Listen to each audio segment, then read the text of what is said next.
Nyocha, my brother Raila Amolo Odinga left us in a government called broad-based government. And this broad-based government is an arrangement which is up to 2027, and we are going to be there in government, and we are going to make sure that even after 2027, our people are in the government family. We are either going to go it alone as ODM, or we shall negotiate with other parties and go there with us in partnership. But either way, we shall be in government. That's what I want to confirm.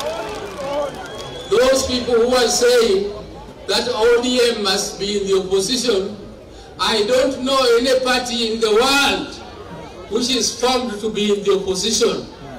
All political parties are formed to be in government, and our party ODM is not excluded.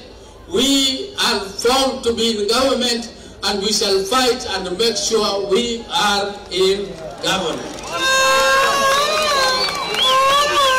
That is what I want to assure my people.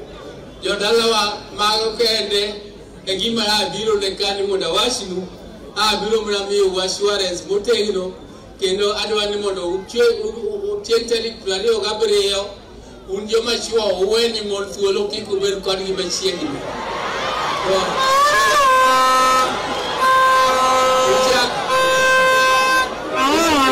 Jack teach teli plario gaboro